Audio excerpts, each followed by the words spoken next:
নগাঁৱত গৰু চুৰিত ব্যৱহৃত বাহনসহ 3গৰাকী চোৰক আটক নগাঁও আৰক্ষী। বটদ্ৰৱাৰ বৰভেটিৰ এগৰাকী লোকৰ বাসগৃহৰ পৰা এজনী গাভিনী গাই চুৰি কৰিছিল একেখন গাঁৱৰে কেইবাগৰাকীও লোকে।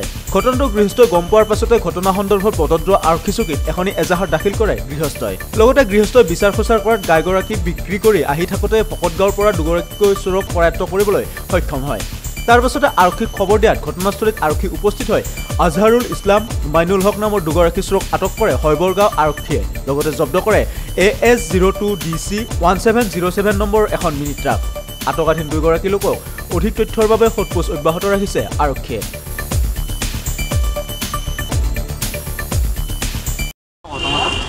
যোৱা ৰাতি মানে অনুমান 2:30 বজাত মোৰ গাই গৰুজনী চুৰ হ'ল। ৰাতিপুৱা আমি নিজে অভিযান চলাই চোৰকেইটাক ধৰিলোঁ।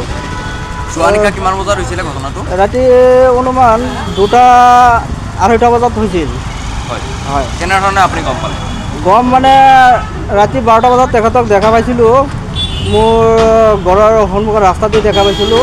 তেখেতক সোধা পোছা কৰাত তেখেতে কৈছে মই এনেই ৰখি আছোঁ, এজনৰ কাৰণে ৰখি আছোঁ। তাৰপাছত তেখেতক ক'লোঁ ইয়াৰ পৰা গুচি যা, তেখেতে গুচি গ'ল। গুচি যোৱাৰ পাছত আমিও ঘৰলৈ গুচি গ'লোঁ। যোৱাৰ পাছত ৰাতিপুৱা চালোঁ গৰুজনী নাই। সন্দেহৰ ওপৰত তেখেতক অভিযান চলাই মানে ধৰিলোঁ। ধৰাত তেখেতে স্বীকাৰোক্তি কৰিলে গৰুজনী তেখেতে নিছে। আৰু এই জুৰীয়া থানাৰ অন্তৰ্গত বালুচৰ বুলি কয় জেগা এটাত, সেইটো গাঁৱত মানে তেখেতে গৰুজনী বিক্ৰী কৰিলে। কিমান টকাত বিক্ৰী কৰিছে? অনুমান 25-30 হাজাৰ টকাত বিক্ৰী কৰিলে। এজন আছিল আজহাৰুল, পিতা সুৰাবুদ্দিন মাষ্টাৰ, আৰু এজন মইনুল হক, আৰু এজন লগতে আৰু 2জন আছে। এটা হ'ল বাবুল ইছলাম, পিতা আব্দুল কাদিৰ, আৰু এজন আছে মিৰাজুল হক, পিতা মৃত আব্দুল বাৰেক। হয়, যিহেতুকে ধৰক জুৰীয়া থানাই ধৰক 2জনকে ধৰক পইণ্ট কৰিছে, তেওঁলোকৰ নাম কি ক'লে আপোনালোকে? নাম কি আছিলে তেওঁলোকৰ নাম? তেখেতৰ নাম এই মইনুল হক আৰু আজহাৰুল হক, আৰু লগতে 2জন আছে আৰু।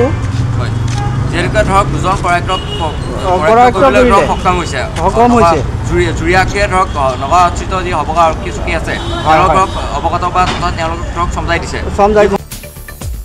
নগাঁৱৰ পৰা প্ৰাঞ্জল নাথৰ ৰিপৰ্ট, সংবাদ লহৰ।